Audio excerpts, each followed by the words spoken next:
Good morning students. आज हम लोग आगे देखते हैं मिज़ोरम। मिज़ोरम क्या है? मिज़ोरम संघ शासित क्षेत्र था। यहाँ लाल डेंगा के नेतृत्व में मिज़ो नेशनल फ्रंट अपनी स्वतंत्रता का दावा कर रहा था। भूमिगत तत्व आतंकवादी घटनाओं को अंजाम दे रहे थे। 30 जून 1986 को भारत सरकार के साथ लाल डेंगा ने समझौता किया, जिसमें कहा गया कि उसके साथी हिंसक कार्यवाही छोड़ देंगे तथा इस क्षेत्र को राज्य का दर्जा दिया जाएगा। इसी समझौते के तहत मिज़ोरम में शांति स्थापित हुई तथा उसे राज्य का स्तर मिल गया। विधानसभा के चुनाव हुए, जिनके फलस्वरूप लाल डेंगा को मुख्यमंत्री का पद प्राप्त हुआ। इस प्रकार यह समस्याएं हल हुई। लाल डेंगा का कार्यकाल था 1937 से 1990। इन्होंने क्या क्या किया? यह थे मिज़ो नेशनल फ्रंट के संस्थापक और नेता। 1959 के अकाल के बाद विद्रोही बन गए। भारत के खिलाफ 2 दशक तक सशस्त्र संघर्ष का नेतृत्व किया। 1986 में प्रधानमंत्री राजीव गांधी के साथ सुलह और एक समझौते पर हस्ताक्षर किए। नवनिर्मित मिज़ोरम के मुख्यमंत्री बने। तो बच्चों, मिज़ोरम का यह इम्पोर्टेंट था। आगे हम लोग देखते हैं असम। यह असम क्या है और असम के नेता कौन हैं? असम के नेता हैं, असम आंदोलन के प्रमुख नेता का नाम है प्रफुल्ल कुमार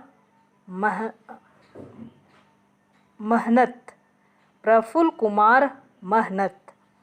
तो चलिए देखते हैं असम, इसमें क्या क्या चीज़ आता है।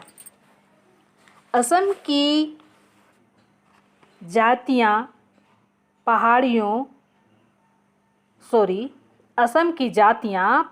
पहाड़ियों, गारो पहाड़ियों, मिकिर पहाड़ियों तथा उत्तर कछार पहाड़ियों में रहने वाली जनजातियों को भय था कि कहीं उन पर असमिया सांस्कृतिक का प्रभाव न चढ़ जाए। अतः अपनी पृथक पहचान बनाए रखने के लिए उन्होंने आंदोलन चलाया। निकोलस राज्य के प्रयत्नों से इस क्षेत्र की पुरानी जिला परिषदों को स्वायत्तता मिल गई, जिसका संविधान की 6ठी अनुसूची में प्रावधान किया गया। इन लोगों ने अपना असम पहाड़ी जनजाति संघ बना लिया, जिसका अध्यक्ष कैप्टन विलियम सगमा तथा बीबी लिंगडोह इसका महासचिव था। इनकी मांगों को संतुष्ट करने के लिए प्रधानमंत्री पंडित जवाहरलाल नेहरू ने अपनी योजना पेश की, जिसे स्कॉटिश योजना कहा गया। अर्थात इस क्षेत्र को वही स्वायत्तता दी जाएगी जो ब्रिटेन में स्कॉटलैंड को प्राप्त है। 1968 में पाटस्कर कमेटी ने इसी विचार का समर्थन किया, लेकिन जनजातीय नेताओं ने इस योजना को अस्वीकार कर दिया।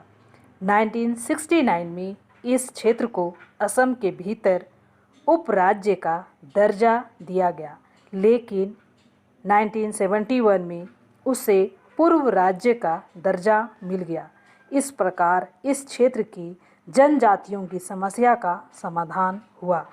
असम का संयुक्त मुक्ति मोर्चा अपना स्वतंत्र राज्य बनाने की मांग कर रहा है, जबकि सर्व बोडो छात्र संघ अपनी जाति वालों के स्वायत्तशासित प्रांत की मांग पर डटा है।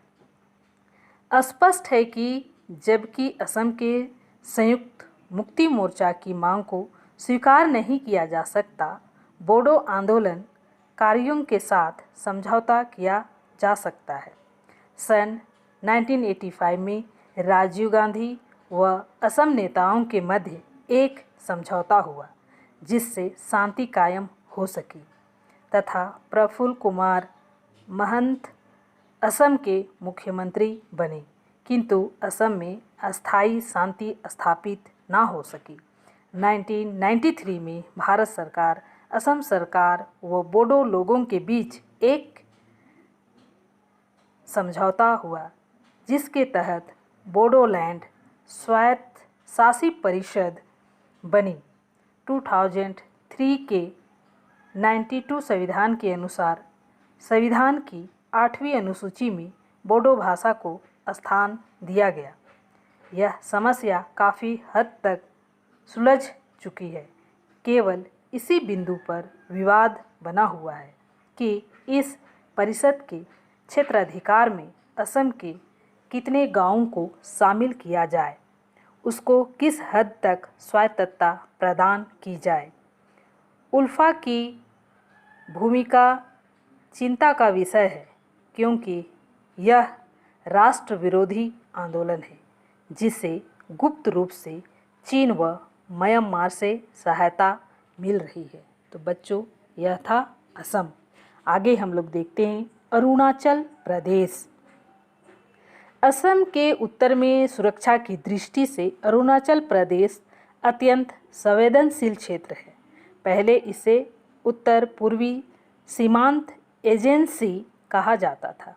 यह क्षेत्र तिब्बत से मिला है, किंतु 1914 में डाली गई मैकमोहन रेखा इसे अलग करके भारत का भाग बना देती है। यह इम्पोर्टेंट है।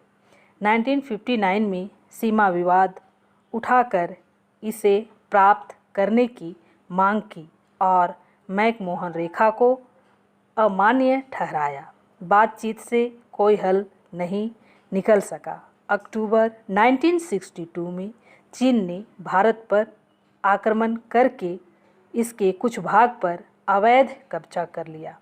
1971 में इसे संघ शासित क्षेत्र बना दिया गया। 1986 में इसे राज्य का दर्जा मिल गया, लेकिन चीन का यही आग्रह है कि यह क्षेत्र, जिसे वे तवांग कहते हैं, चीन के प्रदेश में आता है।